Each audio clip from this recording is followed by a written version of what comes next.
महाद्वीपों का निर्माण हुआ। और जो वर्तमान में देखा जाता है कि वर्तमान में महाद्वीपों की संख्या कितनी है? बोलो जी। क्या पहले 7 महाद्वीप थे? तो ये महाद्वीपों का निर्माण कैसे हुआ, किस भाग से टूट करके अलग हुए, कैसे बने, इन सारी चीजों को समझ ले, फिर उसके बाद एशिया महाद्वीप के बारे में पढ़ते हैं। तो ध्यान दीजिएगा, आप लोगों ने पहले पढ़ा होगा या सुना होगा कि कहा जाता है कि जब पृथ्वी का निर्माण हुआ, किसका निर्माण हुआ था? तो पृथ्वी एक आग का दहकता हुआ गोला के रूप में, किसके रूप में थी? एक आग के गोले के रूप में थी। और इसमें जो खनिज पदार्थ थे उसमें टेम्परेचर कितना ज्यादा था कि तापमान अधिक होने की वजह से ये खनिज पदार्थ तरल अवस्था में थे। किस अवस्था में थे? तरल अवस्था में। फिर धीरे धीरे क्या हुआ, कुछ समय बाद पृथ्वी पर बरसात हुई, बारिश हुई। बारिश होने की वजह से ये जो पृथ्वी में खनिज पदार्थ भरे थे, अब ये खनिज पदार्थ ठंडा होगा, और जब ठंडा होगा तो जमेगा, और खनिज पदार्थों के जमने से चट्टान का निर्माण होगा। किसका निर्माण होगा? और इस बात को ज्वालामुखी का उदाहरण देके हम आपको समझा दे रहे हैं। जैसे ज्वालामुखी के बारे में आपने पढ़ा होगा कि ज्वालामुखी की प्रक्रिया जो होती है उसमें यह कहा जाता है कि जिस समय पृथ्वी का निर्माण हुआ था, जैसी पृथ्वी थी ठीक वैसे ही पृथ्वी का केंद्रीय भाग आज भी है। पृथ्वी का जो केंद्रीय भाग है इसमें भी खनिज पदार्थ भरे हुए हैं, और वो किस अवस्था में है? तरल अवस्था में। और इसके ऊपर जो खनिज पदार्थ ठंडे हो गए वो चट्टान के रूप में बदल गए। तो कभी कभी होता क्या है, भूगर्भीय हलचलों के कारण या प्लेटों के खिसकाव की वजह से ये जब प्लेटें ब्रेक हो जाती है, टूट जाती है, तो यही खनिज पदार्थ जो पृथ्वी के केंद्रीय भाग में भरा हुआ है यही पृथ्वी की सतह पर आ जाता है एक विस्फोट के कारण, और यही प्रक्रिया कहलाती है ज्वालामुखी। समझ पाए जी? ये जो खनिज पदार्थ पृथ्वी की सतह के अंदर है, तब इस खनिज पदार्थ को मैग्मा कहा जाता है, और जैसे ही ये खनिज पदार्थ पृथ्वी की सतह पर आ जाता है इसी खनिज पदार्थ को क्या कहा जाता है? लावा, ज्वालामुखी लावा कहा जाता है। अब जब ज्वालामुखी से लावा निकलता है तो ये लावा ठंडा भी तो होता है, और जब लावा ठंडा होगा तो ये जमेगा, और लावा ठंडा होकर जब जमेगा तो इसके जमने से चट्टान का निर्माण होता है। किसका निर्माण होता है जी? और फिर यही चट्टानों में होता है अपक्षय और अपर्दन। चट्टानों में क्या होता है? और जब अपक्षय और अपर्दन होगा तो इसके चट्टानों के अपक्षय और अपर्दन से किसका निर्माण होता है? तो आप कहेंगे मिट्टी का निर्माण होता है। बोलो जी। चट्टानों के अपक्षय और अपर्दन से किसका निर्माण होता है? और जब हम ज्वालामुखी के लावा की बात करेंगे तो एक बात ध्यान दीजिएगा, जो ज्वालामुखी का लावा होता है इसके ठंडा होकर जमने से जो चट्टान बनती है ये चट्टान हमेशा बेसाल्ट की बनती है। किसकी चट्टान बनती है? और बेसाल्ट की चट्टानों का जब अपक्षय और अपर्दन होता है तो इसके अपक्षय और अपर्दन से हमेशा काली मिट्टी का निर्माण होता है। समझ पाए जी? इसका मतलब जहां कहीं भी ज्वालामुखी का उद्गार हुआ होगा वहां बेसाल्ट की चट्टानें बनी होंगी। बोलो जी। और जब बेसाल्ट की चट्टानें बनेंगी तो उन चट्टानों का जब अपक्षय और अपर्दन होगा तो किस मिट्टी का निर्माण होगा? काली मिट्टी का निर्माण होगा। और आपको पता है कि काली मिट्टी किस फसल की खेती के लिए सबसे उपयुक्त मानी जाती है? कपास। तो इस वजह से काली मिट्टी को कहा जाता है कपासी मृदा।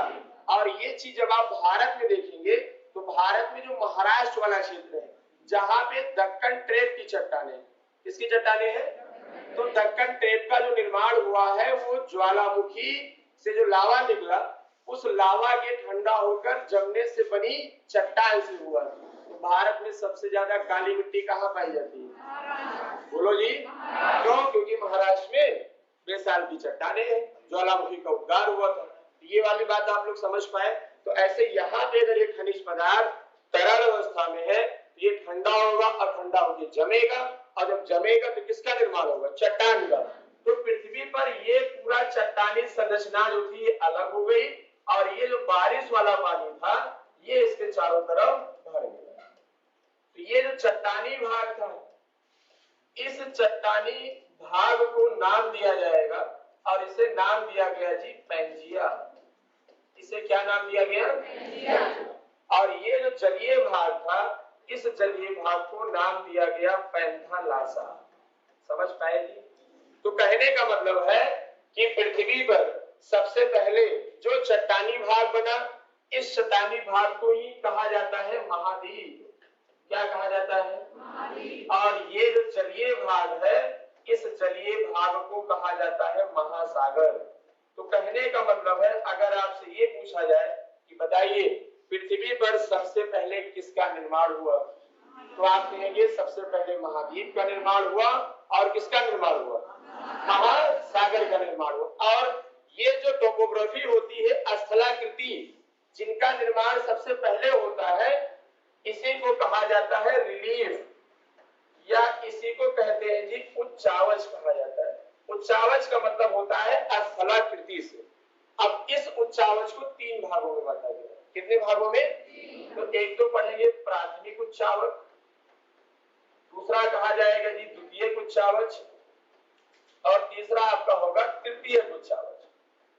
तो उच्चावच का मतलब स्थलाकृति, जिसका निर्माण सबसे पहले हुआ।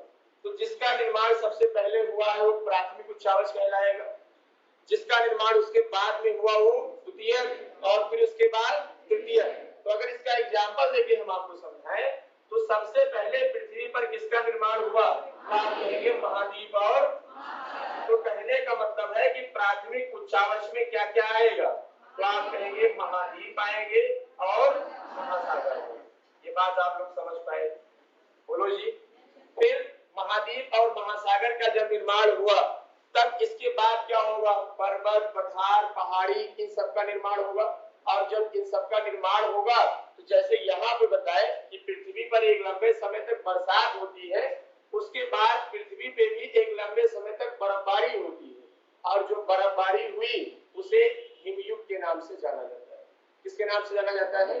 तो जो पर्वत और पठार बने थे, उन सभी पर्वत और पहाड़ियों पर क्या जमा हो जाएगी? बर्फ। और जब बर्फ जमा होगी तो बर्फ पिघलेगी, ग्लेशियर पिघलेंगे, और जो ग्लेशियर पिघलेंगे तो किसका निर्माण होगा?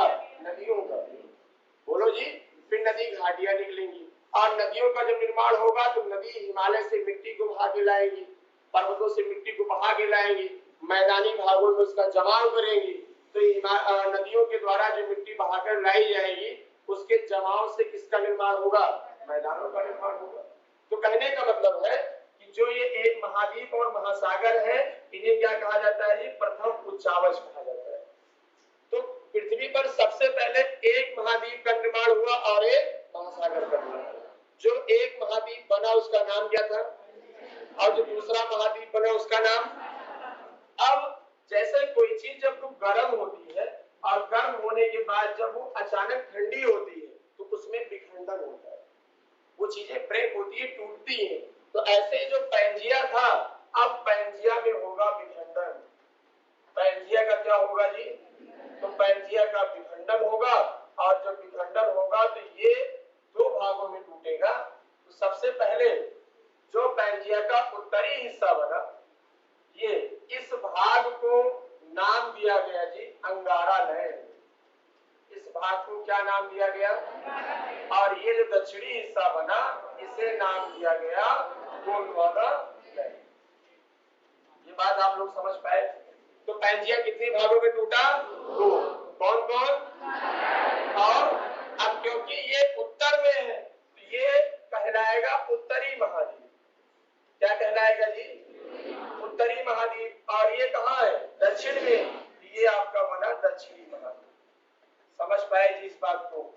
अब ध्यान दीजिएगा, अंगारा लैंड का ही दूसरा नाम है लारेशिया। अंगारा लैंड का एक दूसरा नाम क्या है? अब थोड़ा सा इसके नाम की बात कर लेते हैं कि आखिर इस भूभाग का नाम अंगारा लैंड क्यों रखा गया। तो ये जब अभी आगे पढ़ाएंगे आपको एशिया महाद्वीप में रूस देश के बारे में। किसके बारे में? तो रूस में जो रूस देश का जो भाग एशिया महाद्वीप में है, उसे साइबेरिया के नाम से जाना जाता है। किस नाम से जानते हैं? और रूस देश का विस्तार 2 महाद्वीपों में है, एशिया और यूरोप।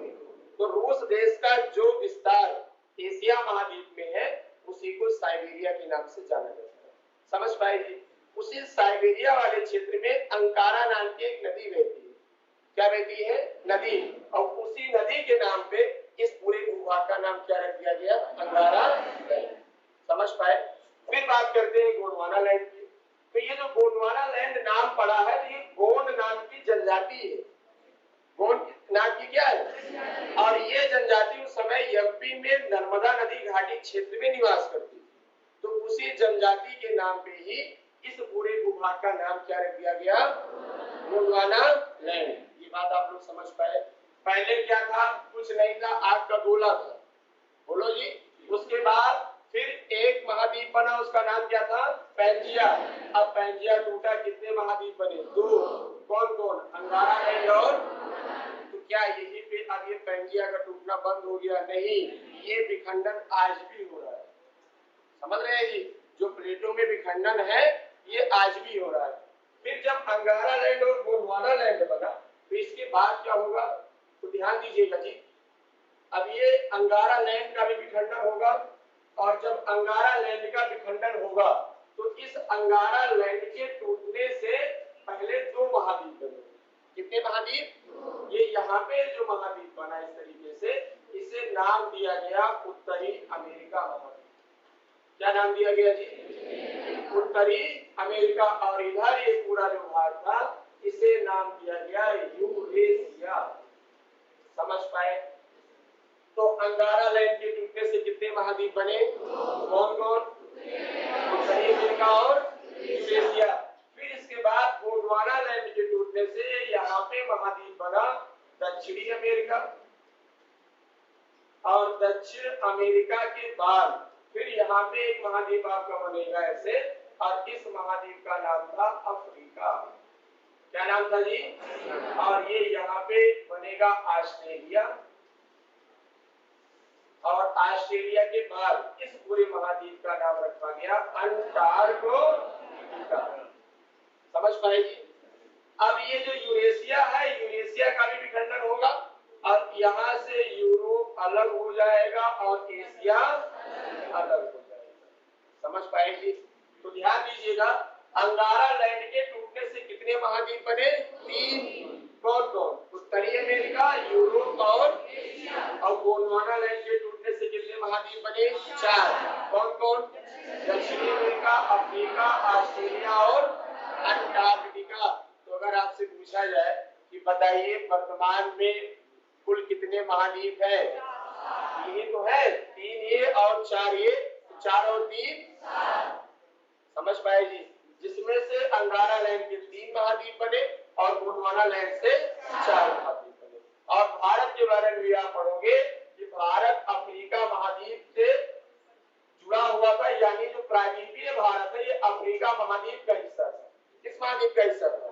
और फिर ये अफ्रीका महाद्वीप से टूट करके अलग हुआ और उत्तर पूर्व की ओर बढ़ा। यहाँ पे ये जो अंगारा और गोंडवाना, इन दोनों का जो विभाजन किया गया, तो इसके बीच में स्थित ये जो जलीय भाग था, इस जलीय भाग का नाम था टेथिस सागर। इसका नाम क्या था जी? तो टेथिस सागर के उत्तर में उत्तरी महाद्वीप, टेथिस सागर के दक्षिण में जो उत्तर में था उसका नाम अंगारा लैंड या लारेशिया, और जो दक्षिण में था उसका नाम गोंडवाना लैंड। यहाँ तक ये बात आप लोग समझ पाए? बोलो जी। तो आपने देखा कि पहले कुछ नहीं था, पहले क्या था? आपका गोला। लेकिन बाद में अब वर्तमान में कितने महाद्वीप हैं? और अभी ऑस्ट्रेलिया के पूरब में एक महाद्वीप के अभी उसका रिसर्च चल रहा है, खोज चल रही है, और उसका नाम जीलैंडिया रखा गया है। क्या नाम रखा गया है? लेकिन अभी उसे 8वें महाद्वीप के रूप में मान्यता प्रदान नहीं है। और अगर उस महाद्वीप का नामकरण हो जाता है, मान्यता दे दी जाती है, तो वर्तमान में सबसे छोटा जो महाद्वीप है क्षेत्रफल की दृष्टि से, वो कौन सा है? हाजी, ऑस्ट्रेलिया। अगर जीलैंडिया बन जाएगा तो जीलैंडिया हो जाएगा सबसे छोटा महाद्वीप, क्योंकि उसका जो क्षेत्रफल है वो ऑस्ट्रेलिया से भी कम है, लेकिन उसका ज्यादातर भाग जर्मन है। समझ रहे हैं जी? और एक पॉइंट यहाँ अलग से भी नोट कर लीजिएगा, अगर लिखना चाहे, ये जो अंगारा लैंड है, अंगारा लैंड के टूटने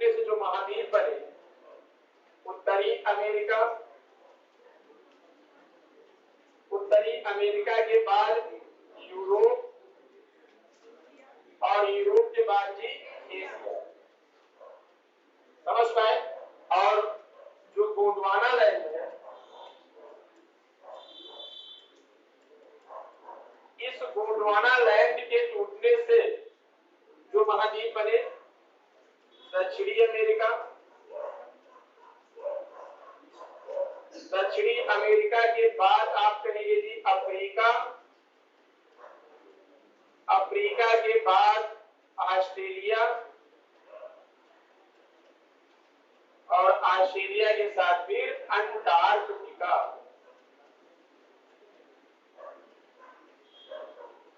तो गोंडवाना लैंड से कितने महाद्वीप बने? 4, और अंगारा लैंड से 3। और जब यूरोप और एशिया दोनों एक में थे तब इसी को कहा जाता था यूरेशिया, है ना? ये बात आप लोग नोट कर लीजिए।